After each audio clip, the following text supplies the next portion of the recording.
जय Hind officers, welcome to write for mains.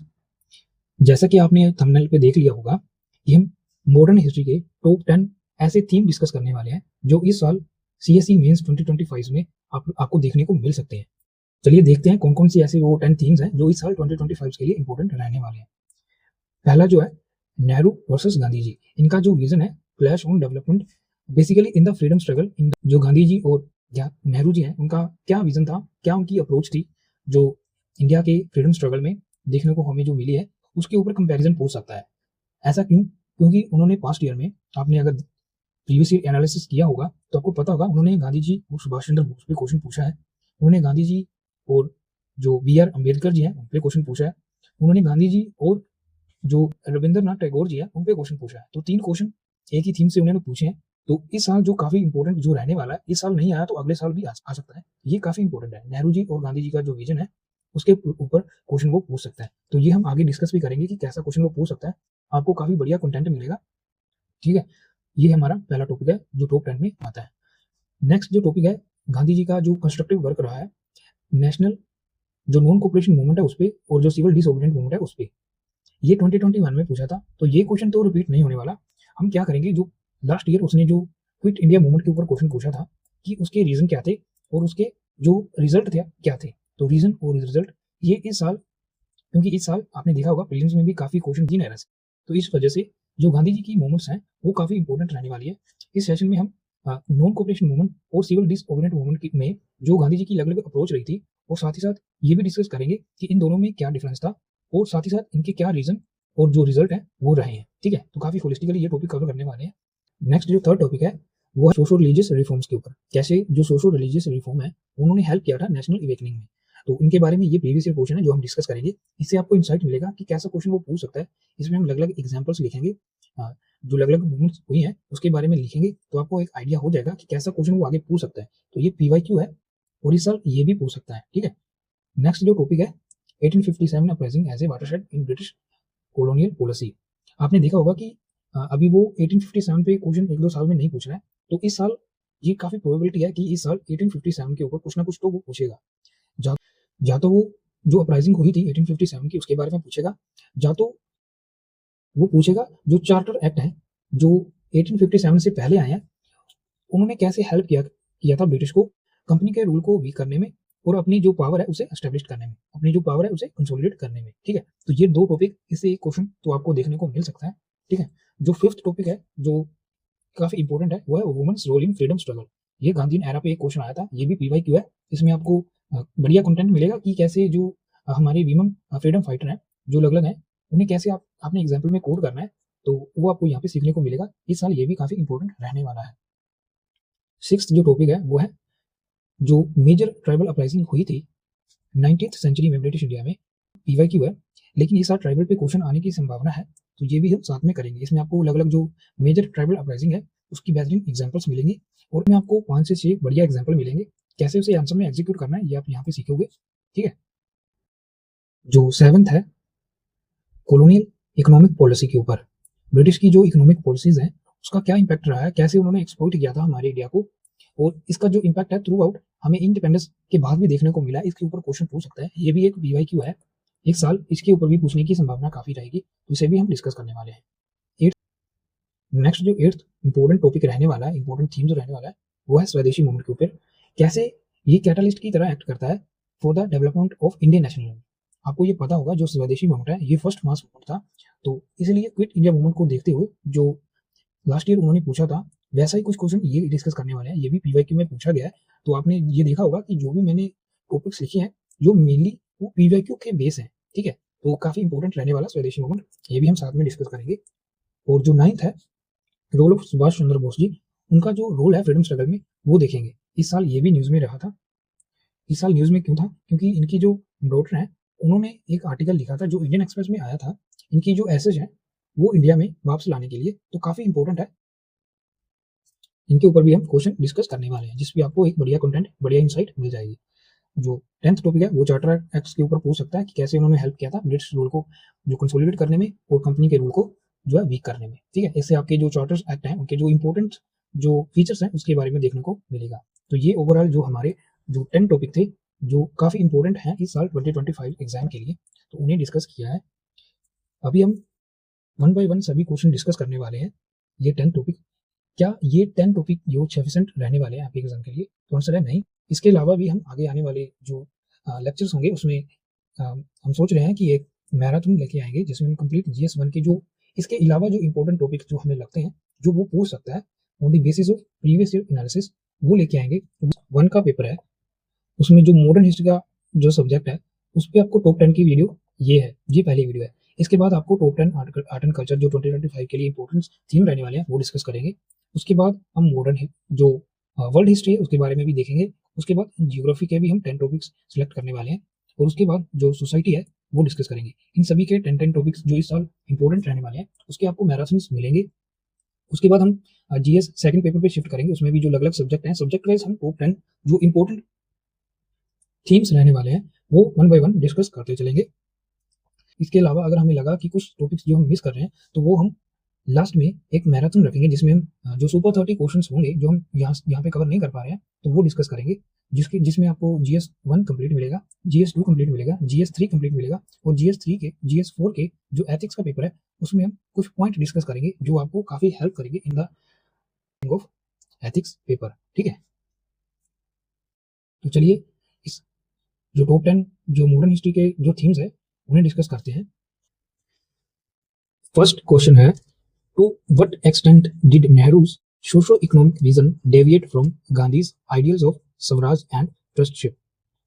This question और this type of question आपको इस साल 2025 एग्जाम में देख सकता है। काफी एक्सपेक्टेड क्वेश्चन है। इसका जो रीजन है मैंने आपको बता दिया कि क्यों ये इस साल इंपॉर्टेंट रहने वाला है। तो डिस्कस करते हैं कि हम कैसे लिखेंगे। इंट्रोडक्शन में हम बताएंगे, Nehru and Gandhi share the goal of India's upliftment but differ in socio economic methods. तो इन शॉर्ट हम उनके जो डिफरेंट सोशो इकोनॉमिक मेथड्स हैं उन्हें लिखने वाले हैं। पहला हम बताएंगे, Gandhi ji emphasise moral economy and village swaraj but Nehru pursued state led modernisation. Next देखते हैं उनका जो रोल था हमारे इंडियन फ्रीडम स्ट्रगल में, उनमें उनके जो पॉइंट ऑफ व्यू है वो डिस्कस करते हैं।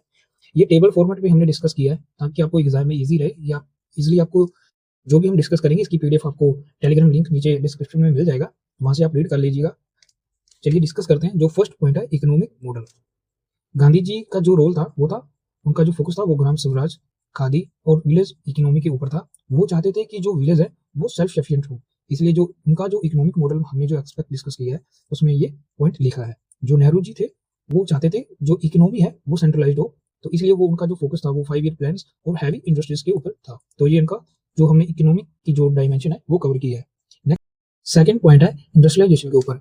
गांधी जी थे वो अपोज करते थे मॉडर्न इंडस्ट्री को और उनका जो फोकस था वो था चरखा के ऊपर और व्हील्स।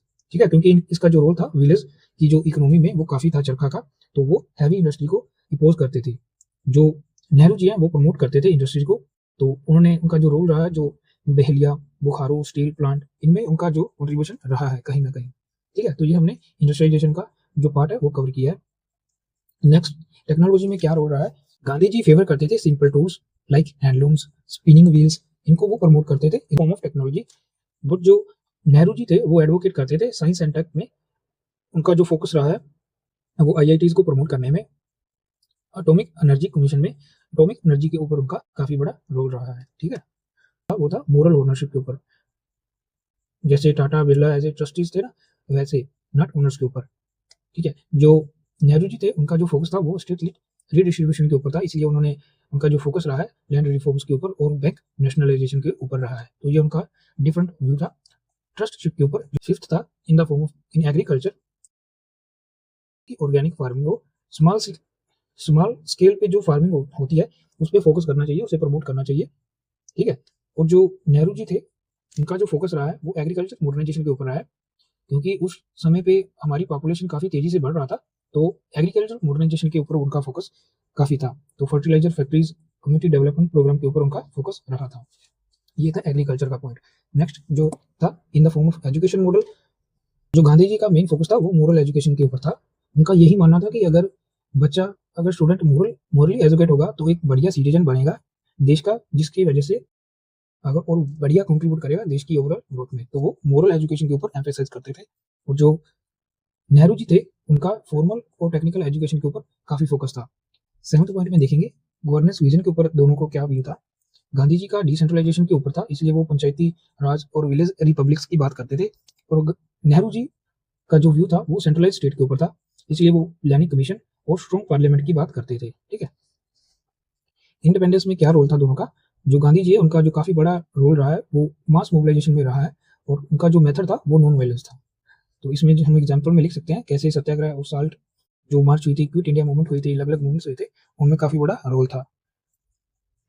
जो नेहरू जी हैं उनका जो रोल था वो यूथ एम्पावरमेंट पे था। वो चाहते थे कि जो यूथ है वो भी लीडरशिप क्वालिटी रखें ताकि देश आगे बढ़ सके।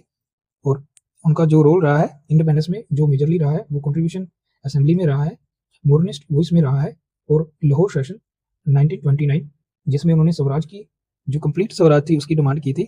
ठीक है, तो ये काफी जो इंपॉर्टेंट रोल रहा है नेहरू जी का इंडिपेंडेंस।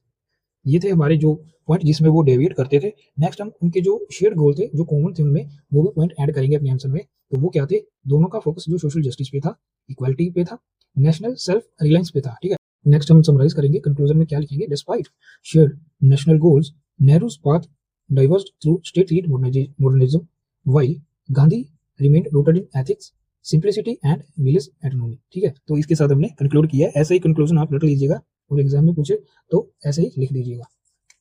क्वेश्चन नंबर सेकंड है, the non cooperation and civil disobedience movement were landmark mass movements in India's freedom struggle yet differed in reason strategies and outcomes critically examine. ये आपको 15 वर्ड्स में ऐसा बड़ा question पूछ सकता है, वो 150 वर्ड्स में पूछ सकता है। जो राइट फॉर मीन्स का जो मकसद था वो था आपको बेहतरीन कंटेंट मिले, तो हमने एक बढ़िया कंटेंट आपको देने की कोशिश कर रहे हैं। चलिए डिस्कस करते हैं। इसमें हम उसने जो पूछा है अलग अलग डिमेंशंस पूछे हैं मूवमेंट्स के ऊपर, जैसे रीजन क्या थे, पहला जो काफी इंपॉर्टेंट है इस साल के लिए, दूसरा क्या स्ट्रेटजीज रही हैं, दोनों मूवमेंट्स में क्या जो अंतर रहा है वो डिस्कस करेंगे, और इन दोनों मूवमेंट्स का जो एंड रिजल्ट वो क्या था क्रिटिकली एग्जामिन करेंगे। इंट्रोडक्शन में हम लिखेंगे दी नॉन कोऑपरेशन, ब्रैकेट में टाइमिंग लिखेंगे, एंड सिविल डिसओबीडिएंट टाइमिंग के साथ movements were major Gandhian led agitation that mobilised masses against British rule using non violence means. ठीक है, तो ये हमने समराइज किया है, इंट्रोडक्शन में। चलिए देखते हैं क्या बैकग्राउंड रहा है, क्या रीजंस रहे हैं इन मूवमेंट्स के होने का। यहाँ पे हमने टेबल में जो नॉन कोऑपरेशन मूवमेंट है उसके जो रीजन लिखे हैं, यहाँ पे हमने जो सिविल डिसओबीडिएंट मूवमेंट हुआ था उसके क्या रीजंस रहे जिसकी वजह से ये मूवमेंट हुआ था। तो जो पहला जो इमीडिएट ट्रिगर रहा था नॉन कोऑपरेशन मूवमेंट में वो था जलियांवाला बाग जो मैसेकर हुआ था वो, और दूसरा रॉलेट एक्ट। आपको पता होगा ये एक्ट काफी, इसकी वजह से जो कमेंट में आप मुझे बताएंगे कि किस पर्सनैलिटी ने रॉलेट एक्ट को एज ए ब्लैक एक्ट भी कहा है, ये आप कमेंट में बताएंगे। ठीक है, और जो खिलाफत इशू है उसकी वजह से भी नॉन कोऑपरेशन मूवमेंट हुआ है। तो ये तीन बड़े रीजन रहे थे बिहाइंड दी जो नॉन कोऑपरेशन मूवमेंट होने के। सिविल डिसओबीडिएंट मूवमेंट में जो रहा है वहां पे क्योंकि ब्रिटिश की जो एक्सप्लोटेशन हो रही थी मासेस के ऊपर, इंडियन लोगों के ऊपर, वो काफी बढ़ चुकी थी। तो उसकी वजह से जो इंडियन लीडर्स थे उन्होंने कंप्लीट इंडिपेंडेंस की मांग की थी।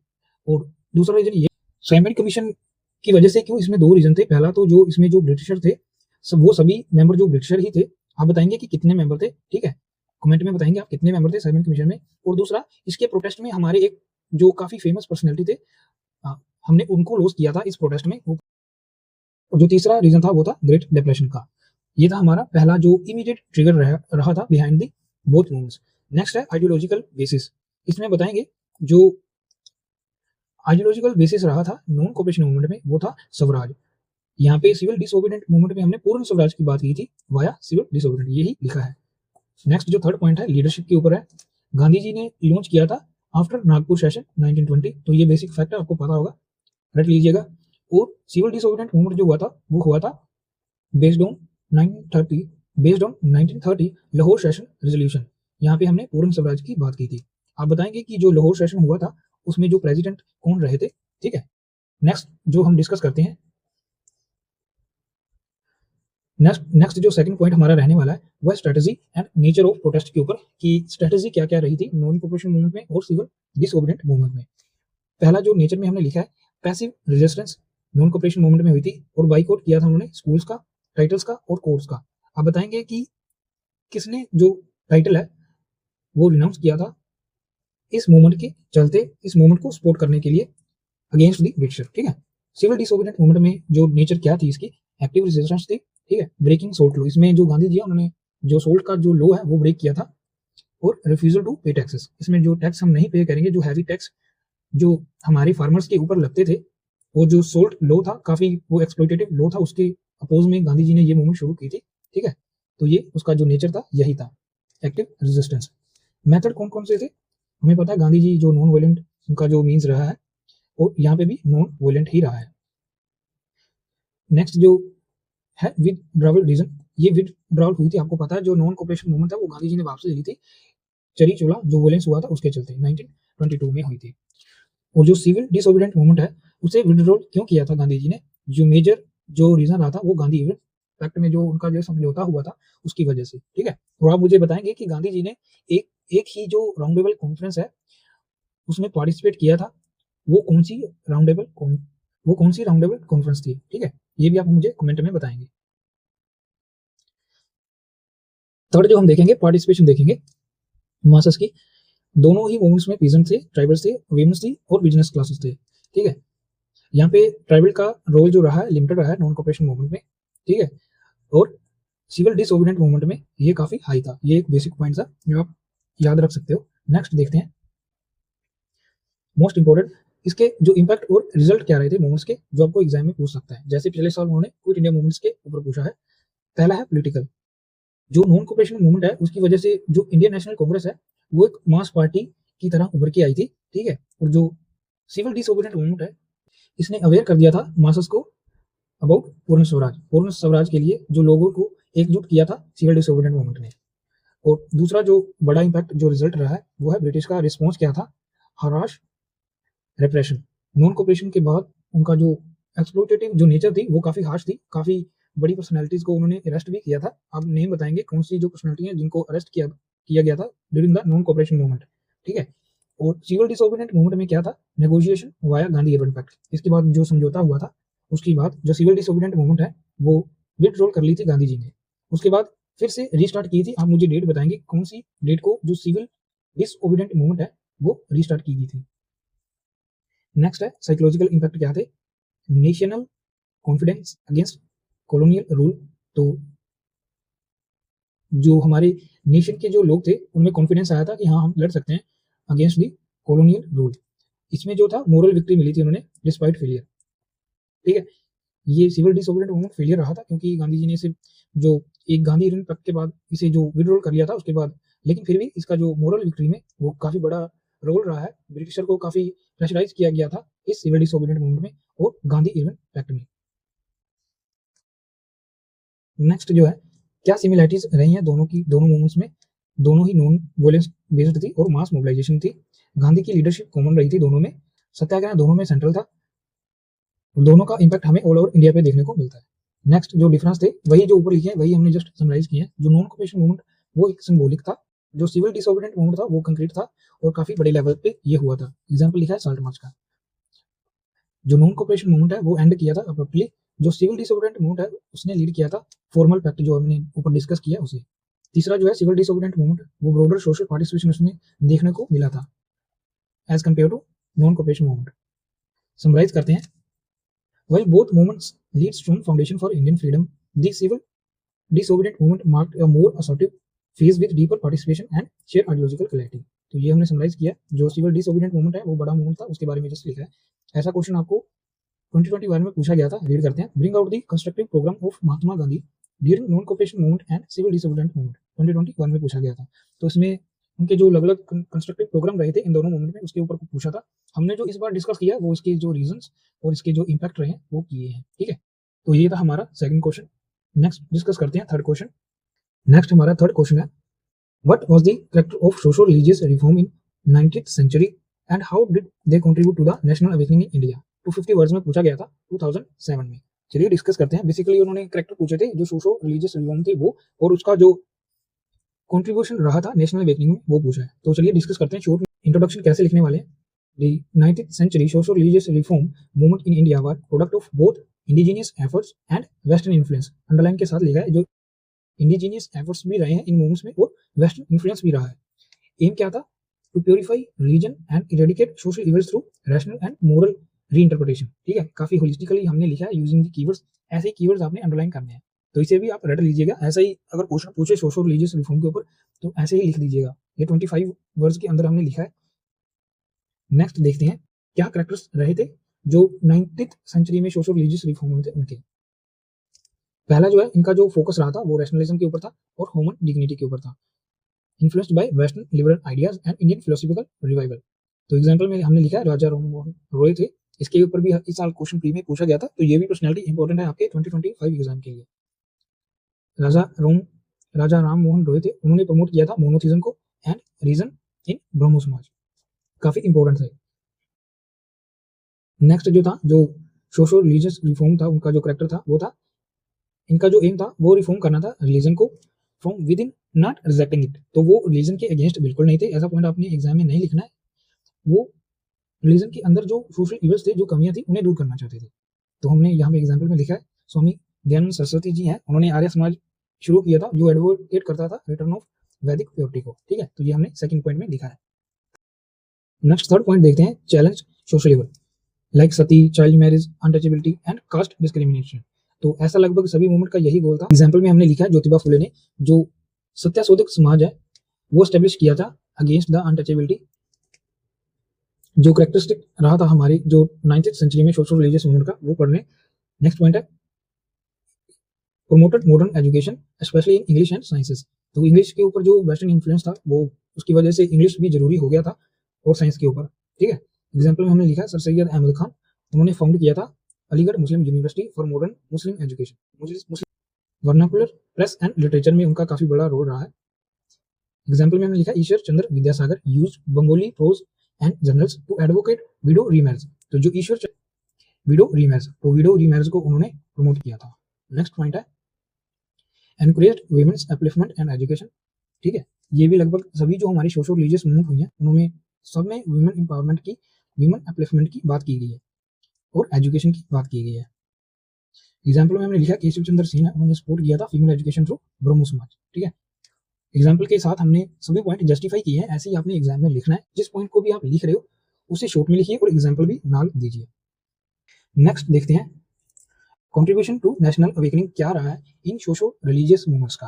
पहला पॉइंट है created sense of collective identity. Collective identity वो इमर्ज हुई थी बियॉन्ड कास्ट एंड रिलीजन के। ठीक है, तो एग्जाम्पल में हमने लिखा है प्रार्थना समाज तो था, जो प्रार्थना समाज था महाराष्ट्र में हुआ था, उसने प्रमोट किया था यूनिवर्सल वैल्यूज के।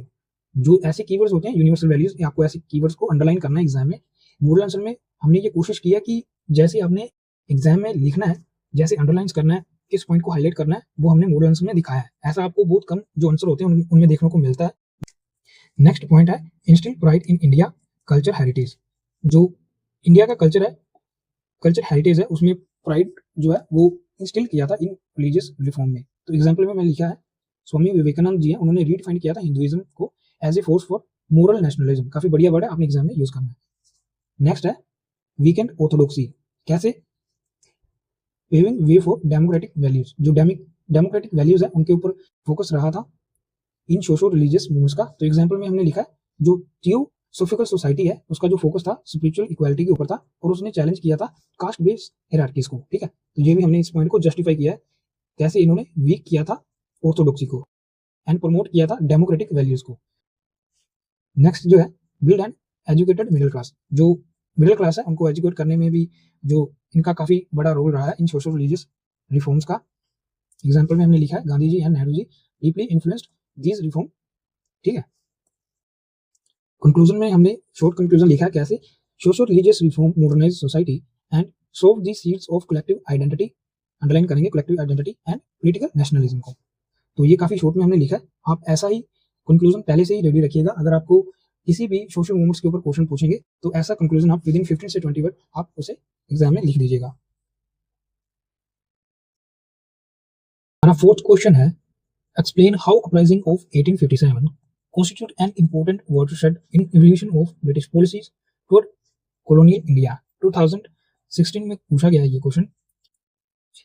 The 1857 uprising India first war of independence, इसे जो इंडिया का फर्स्ट वॉर ऑफ इंडिपेंडेंस भी कहते हैं, challenge British authority, revealed colonial vulnerability and result in end of company rule and crown take over.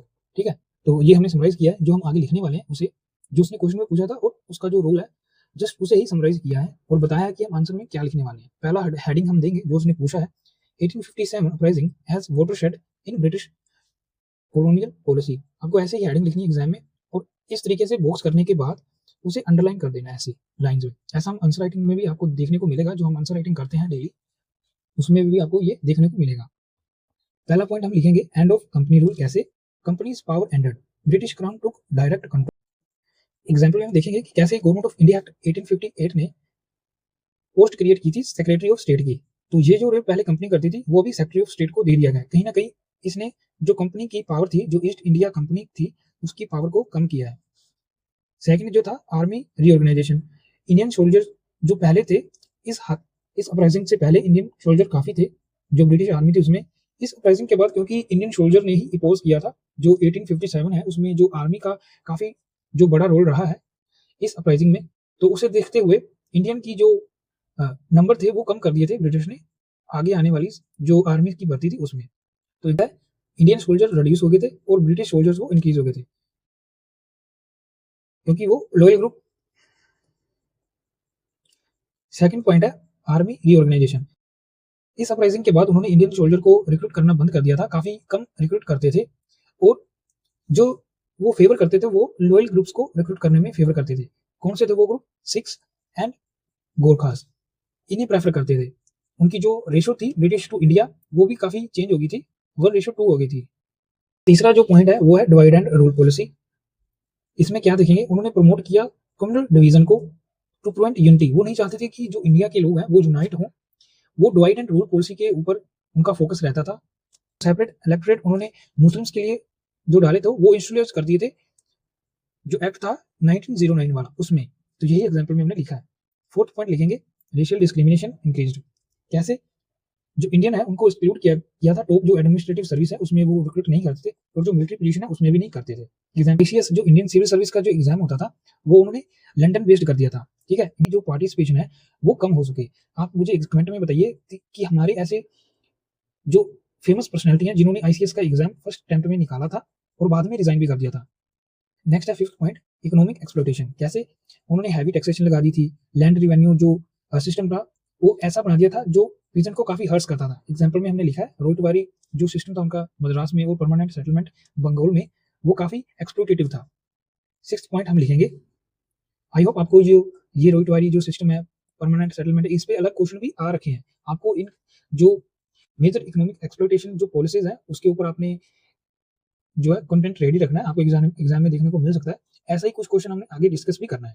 ठीक है, six point देखते हैं, सपोर्ट फॉर प्रिंसली स्टेट। कैसे? Royalty rewarded, policy of annexation dropped. जो policy of annexation थी उन्होंने drop कर दी थी। एग्जाम्पल में वही लिखा है, डॉक्ट्रिन ऑफ लैप्स अबॉलिश्ड, और जो रूलर्स थे वो श्योर करने लगे थे देयर प्रिविलेज। ठीक है, तो ये कुछ पॉजिटिव पॉइंट रहा था जो 1857 अपराइजिंग हुई है उसके बाद। आप मुझे कमेंट में बताइएगा जो डॉक्ट्रिन ऑफ लैप्स है वो किसने अबॉलिश की थी और किसने ये शुरुआत की थी। सेवंथ लिखना है, सेवंथ पॉइंट में लिखेंगे इंफ्रास्ट्रक्चर डेवलपमेंट। जो रेलवेज, रोड एंड टेलीग्राफ्स थे वो एक्सपैंड होने लगे थे, वो अपने लिए ही कर रहे थे, इंडियंस के लिए नहीं। उनका जो मेन मकसद था वो था मेंटेन रखना अपने कंट्रोल को और जो उनके ट्रूप्स हैं उनकी मूवमेंट को इजी करने के लिए। एग्जाम्पल में हमने लिखा है massive rail expansion post 1857 to enable quick troop mobilisation. ठीक है, एट्थ पॉइंट लिखेंगे इमरजेंसी प्रोविजन। जो गवर्नर जनरल था उसको उन्होंने ग्रांट कर दी थी जो इमरजेंसी पावर है to enact law and override the council. वो काउंसिल को ओवरराइड भी कर सकता था। तो ऐसी जो एक्सेप्शनल जो पावर्स थी वो गवर्नर जनरल को ग्रांट कर दी थी। अब चाहो तो एग्जाम्पल में वो एक्ट का नाम लिख दीजिएगा जिसकी वजह से ये पावर गवर्नर जनरल को मिली थी। नाइन्थ जो है सेंट्रलाइजेशन की तरफ, पावर सेंट्रलाइज्ड हो गई थी एट सेंटर, स्पेशली फाइनेंस। जो फाइनेंस पे वो अपनी पूरी पकड़ बनाना चाहते थे, तो जो पावर है वो सेंट्रलाइज्ड हो चुकी थी सेंटर पे। No social reform. उसके बाद इस अपराइजिंग के बाद जो 1857 की अपराइजिंग है उसके बाद उन्होंने जो सोशल रिफॉर्म है वो लेके आने बंद कर दिए थे। आपको पता है पहले वो 1857 से पहले उन्होंने जो सती के ऊपर बैन लगा दिया था। नेक्स्ट समराइज करेंगे, The 1857 revolt reshaped British rule in India, leading to direct crown rules control। जो इस अपराइजिंग के बाद जो डायरेक्ट क्राउन रूल था वो आ गया था, पॉलिसी शिफ्ट हो गई थी, setting the stage for rising nationalism and resistance.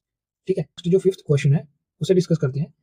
Discuss the role of women in freedom struggle specially during Gandhian phase. Gandhian phase के ऊपर उन्होंने जो वीमेंस थी हमारी फ्रीडम फाइटर, उनका क्या रोल रहा है फ्रीडम स्ट्रगल में वो पूछा है। तो इंट्रोडक्शन में लिखेंगे, women played crucial roles during Indian Gandhian freedom struggle emerging as leaders and active participation in protest, strikes and resistance, breaking the traditional gender norms। ठीक है, तो ट्रेडिशनल जेंडर नॉर्म्स को आप अंडरलाइन करेंगे और ऐसा ही इंट्रोडक्शन आपने एग्जाम में लिखना है। नेक्स्ट जो है पहली हेडिंग लिखेंगे, इस तरह बॉक्स करेंगे कुछ इस तरीके से लाइंस लगा के, जैसा हम अपनी आंसर राइटिंग में करते हैं। हेडिंग देंगे role of women's in freedom struggle during Gandhian phase. First point लिखेंगे, पहला हम बताएंगे active role in non cooperation movement 1920-2022। ठीक है, तो यहीं से जो गांधीयन जो एरा है वो शुरू हो चुका था। इसमें लिखेंगे जो वीमेंस हैं उन्होंने बाइकआउट किया फॉरेन गुड्स को, picket liquor shops and promote khadi. तो खादी में उनका जो प्रमोशन था वो वुमेन्स का काफी बड़ा जो रोल यहाँ पे रहा है। की फिगर्स की यहाँ पे हम नेम दे सकते हैं, जैसे कस्तूरबा गांधी जी हैं, सरोजिनी नायडू जी हैं और कमला देवी चट्टोपाध्याय। इनका भी काफी बड़ा एक्टिव रोल जो नॉन कोऑपरेशन मूवमेंट में हमें देखने को मिला है। सेकंड पॉइंट है leadership in civil disobedient movement. तो साथ में हम बैक में से 1930-34 इसका टाइम पीरियड लिखना है। इसमें क्या रोल रहा है वीमेंस का, वही लिखेंगे। Women's lead salt Satyagraha, protest and marches. ठीक है, जो भी पॉइंट हम लिख रहे हैं वीमेंस का रोल, उसे हम एग्जांपल के साथ जस्टिफाई जरूर करना है। आपकी ऐसी अप्रोच हर आंसर में रहनी चाहिए। की फिगर्स का हमने एग्जांपल में नेम्स दिया है, जैसे सरोजिनी नायडू जी हैं, उन्होंने जो सोल्ट सत्याग्रह जो प्रोटेस्ट शुरू किया था वो दरसाना में किया था। आई होप आपने ये पढ़ा होगा, अगर नहीं। जो कमला देवी चट्टोपाध्याय जी हैं वो अरेस्ट हुए थे ड्यूरिंग द सोल्ट मार्च। तो जो पर्सनैलिटी जो अरेस्ट हुई थी कमला देवी चट्टोपाध्याय जी सिविल डिसोबीडिएंट मूवमेंट के बाद, उनका काफी बड़ा कंट्रीब्यूशन रहा है इंडियन फ्रीडम स्ट्रगल में। नेक्स्ट जो थर्ड पॉइंट हम देखेंगे, involvement in quit India movement. तो हम वन बाय वन अलग अलग मूवमेंट्स में, अलग अलग सत्याग्रह में जो रोल्स रहा है वो लिख रहे हैं, समराइज कर रहे हैं और साथ ही साथ एग्जाम्पल भी लिख रहे हैं। तो काफी बढ़िया वे है ये लिखने का। फर्स्ट हमने लिखा है women to leadership as man were jailed. आपको पता होगा जो क्विट इंडिया मूवमेंट जब हुआ था उसकी वजह से जो काफी जो मेन इंडियन लीडर्स थे उन्हें जेल में डाल दिया गया था ब्रिटिश के द्वारा। उसके बाद जो वुमेन है उन्होंने टेक ओवर किया था जो लीडरशिप है उसको। ठीक है, तो उन्होंने क्या, उसके बाद उन्होंने क्या ऑर्गेनाइज प्रोटेस्ट किए थे। अंडरग्राउंड वर्क में हम लिख सकते हैं एग्जाम्पल, जैसे उषा मेहता जी हैं, उन्होंने रन किया था अंडरग्राउंड रेडियो स्टेशन। आप उस रेडियो स्टेशन का नेम भी लिख सकते हैं एग्जाम्पल में और कमेंट में भी लिखिएगा।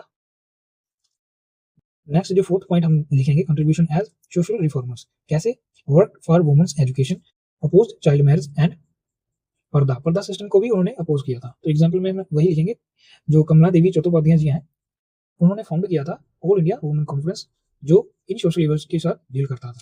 ठीक है, फिफ्थ पॉइंट लिखने वाले हैं मोबिलाइजिंग द मासेस।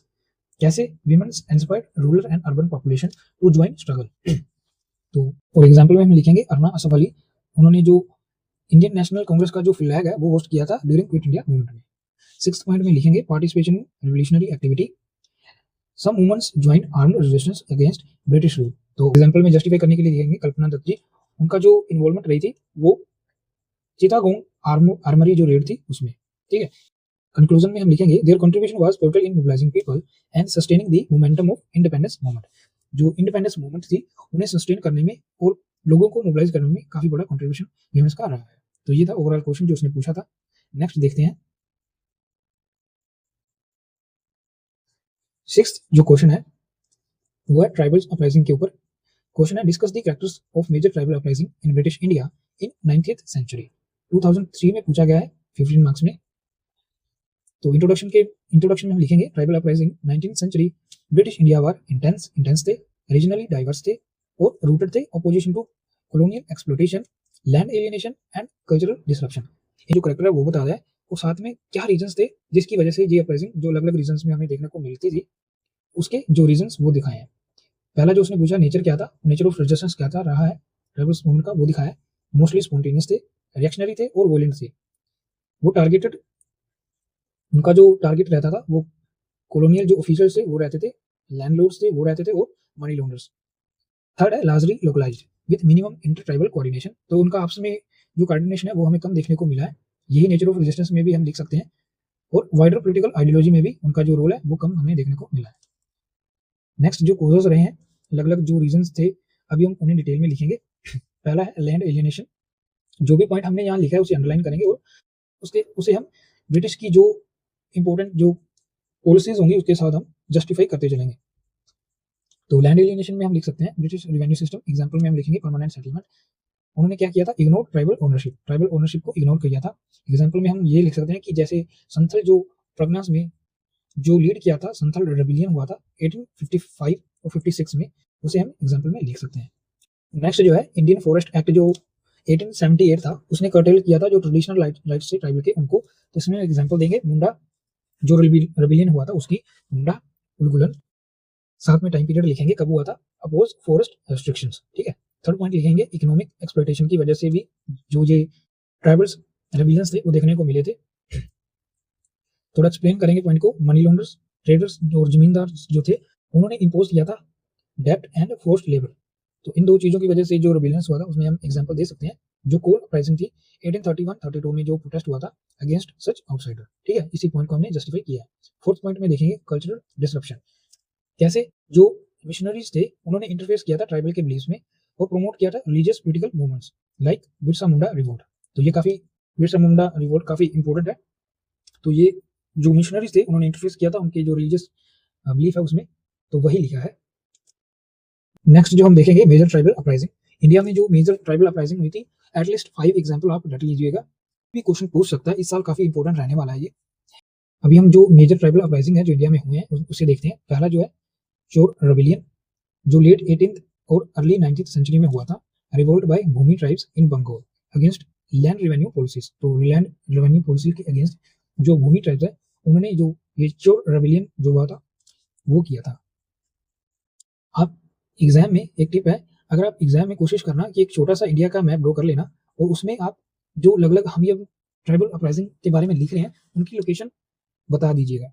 तो सेकंड है कोल अपराइजिंग 1831-32, ये छोटा नागपुर के एरिया में हमने देखने को मिला था ड्यू टू लैंड एलिनेशन की वजह से। थर्ड है जो संथल रेबिलियन था 1855-56, आप टाइम पीरियड ब्रैकेट में शो कर दीजिएगा, lead by Sidhu and Kanu.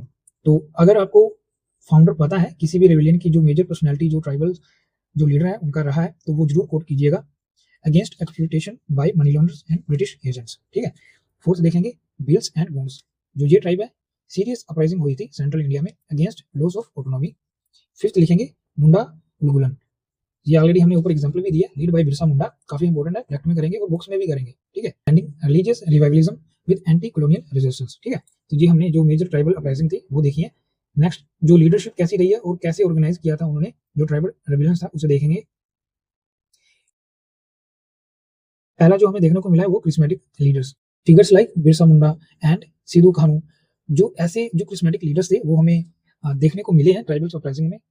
Inspired mass mobilisation often blending religious and political messages, ठीक है। नेक्स्ट पॉइंट है ट्रेडिशनल ट्राइबल काउंसिल्स, इनकी जो सपोर्ट तो रही थी, हमें देखने को मिली थी लोकल रेजिस्टेंस में, बट इनके पास जो स्ट्रक्चर वो नहीं था और स्ट्रेंथ नहीं थी इतनी कि चैलेंज कर सके जो कॉलोनियल जो स्टेट है उसे इफेक्टिवली।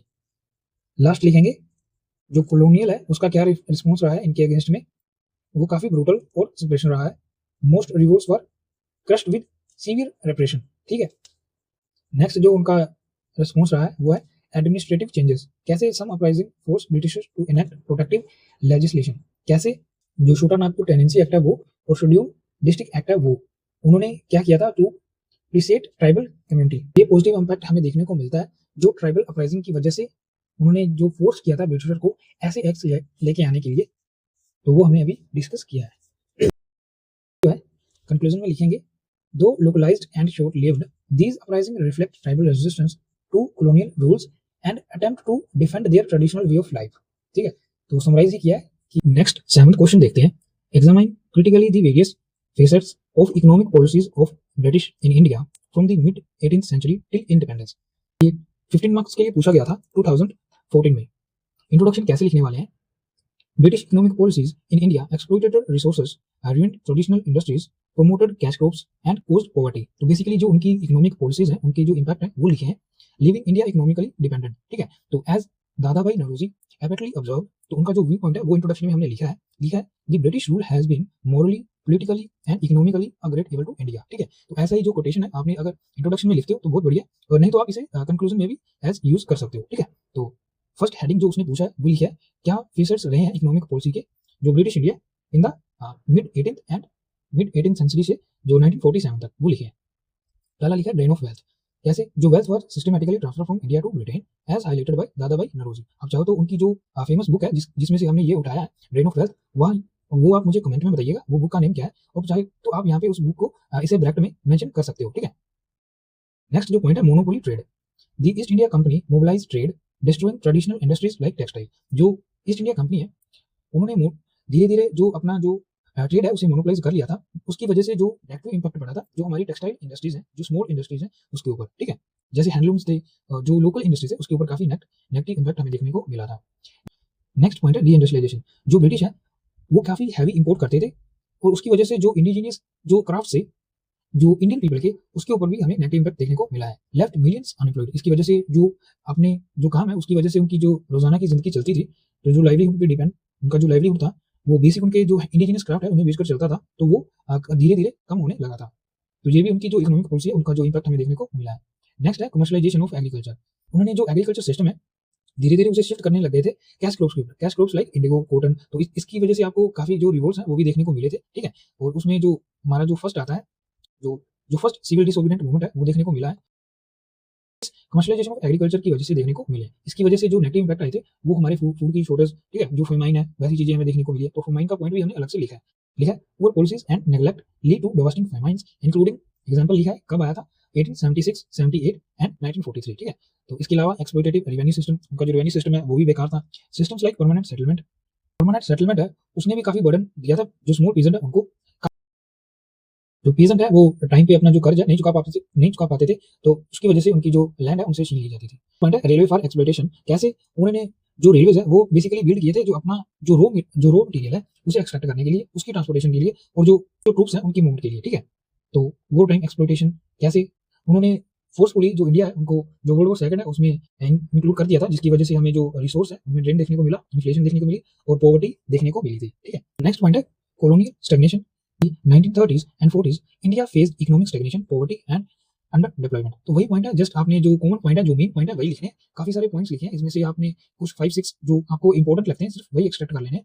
नेक्स्ट पॉइंट लिखा है neglect of development, minimal investment in Indian industry. तो इन्होंने इंडियन इंडस्ट्री में इन्वेस्ट नहीं किया, ना ही हेल्थ सेक्टर में, ना ही एजुकेशन में, तो इसकी वजह से हमें जो इकोनॉमिक बैकवर्डनेस देखने को मिला। नेक्स्ट पॉइंट है development aspects of British policy. तो कुछ पॉजिटिव साइड भी हमने लिखी है अपने आंसर में, आप दिखा सकते हो, वो पूछ भी सकता है।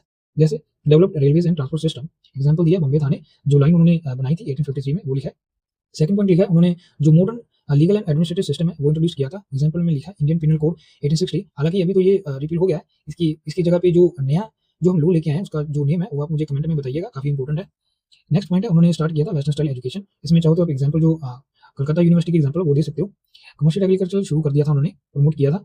लास्ट पॉइंट लिखा है उन्होंने जो मॉडर्न बैंकिंग सिस्टम है और जो पोस्टल सिस्टम है उसे भी जो है इंकरेज किया था। तो एग्जांपल में लिखा है ऑल इंडिया पोस्टल सर्विस 1854। तो ऐसे ही एग्जांपल के साथ आपने जो पॉइंट लिखा है उसे जस्टिफाई करना है एग्जाम में।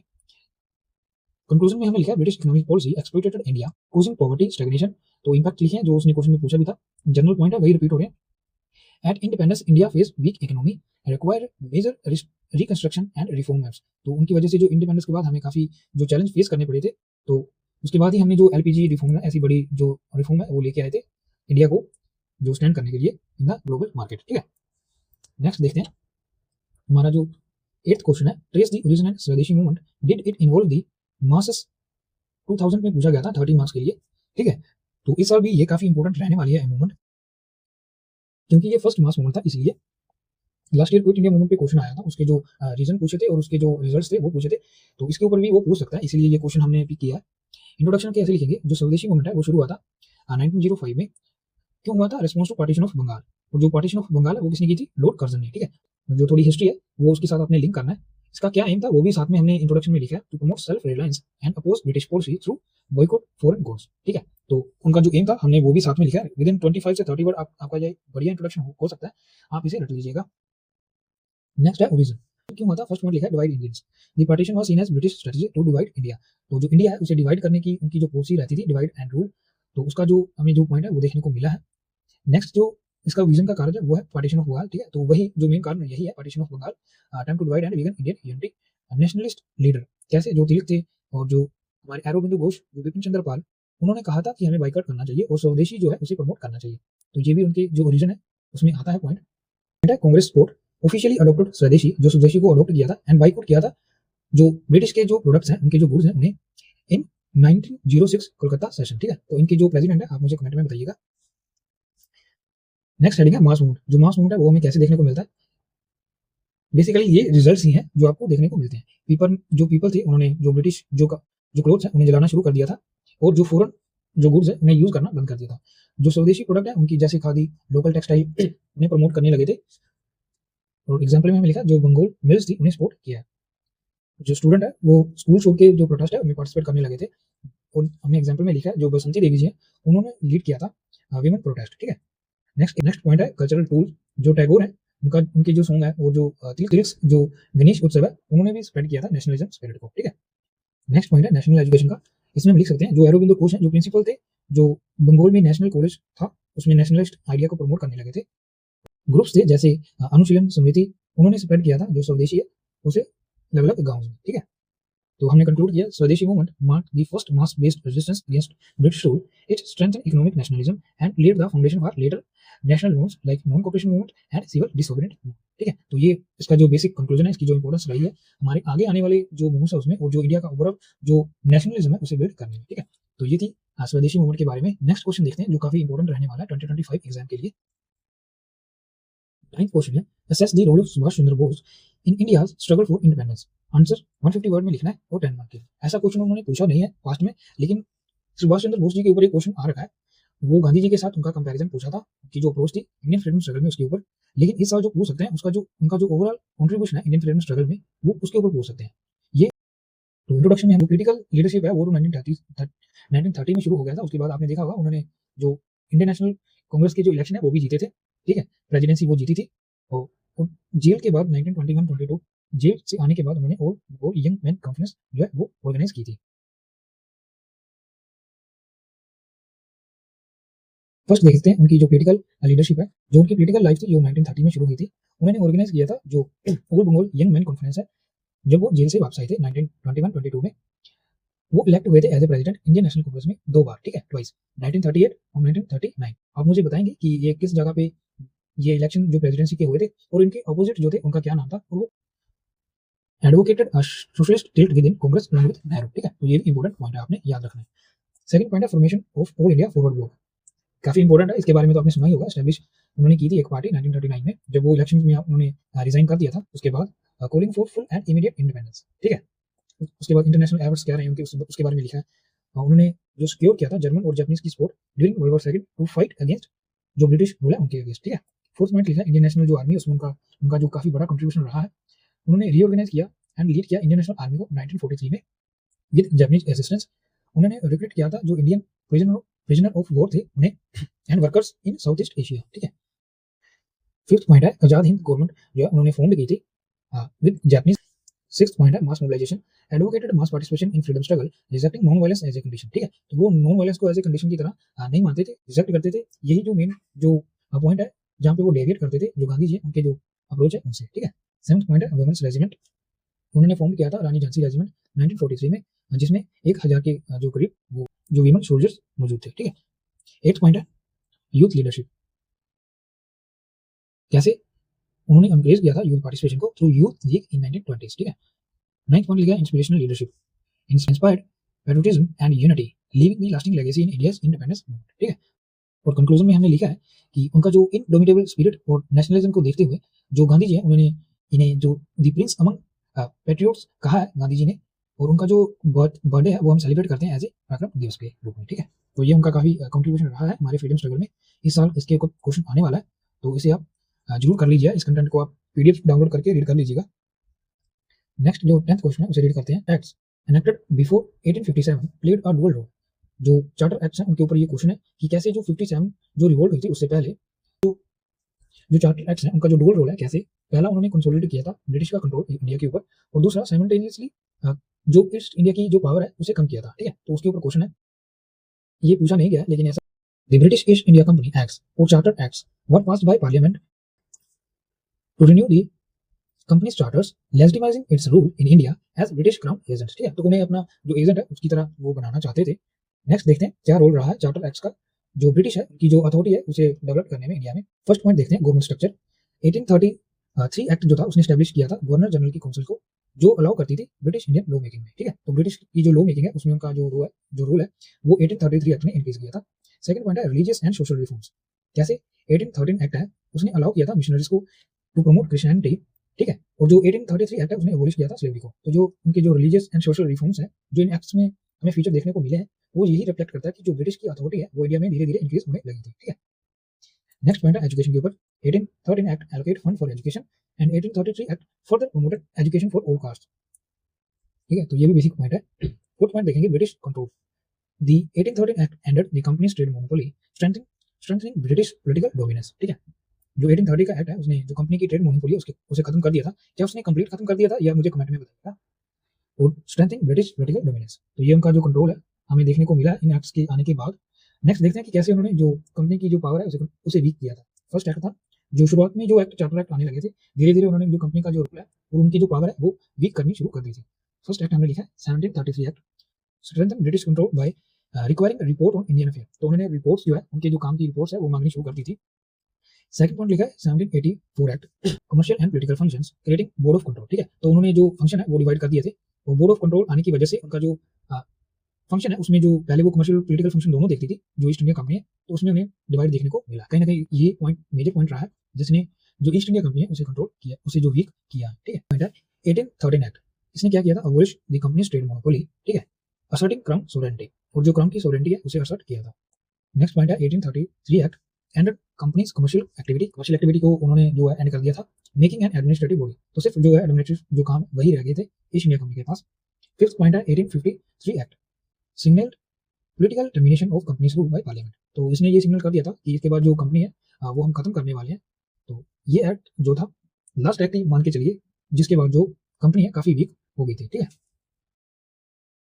Normally renewed the company's rule but gradually stripped it of power over administration, revenue and trade. ठीक है, तो वही लिखा जो चार्टर एक्ट है उन्होंने धीरे धीरे कंपनी का रूल है उसको कम किया, जो अपनी जो पकड़ है जो इंडिया के ऊपर वो बनानी शुरू कर दी थी in administration, revenue and trade. ठीक है, this weakened the company leading to direct British crown rule in 1858। तो 1858 से उनका जो हमें डायरेक्ट रूल है वो देखने को मिला था। तो ये थे ओवरऑल 10 टॉपिक्स जो आपके 2025 मेंस के एग्जाम में मॉडर्न हिस्ट्री में आपको पूछ सकता है। ठीक है, इसकी जो पीडीएफ है आप वो टेलीग्राम से डाउनलोड कर लीजिएगा, इसका लिंक आपको नीचे डिस्क्रिप्शन में मिल जाएगा और हमारे टेलीग्राम को भी ज्वाइन कर लीजिएगा। नेक्स्ट अभी हम आर्ट एंड कल्चर पे वीडियो लेके आएंगे, जल्दी आने वाली है वो वीडियो। तब तक के लिए थैंक यू।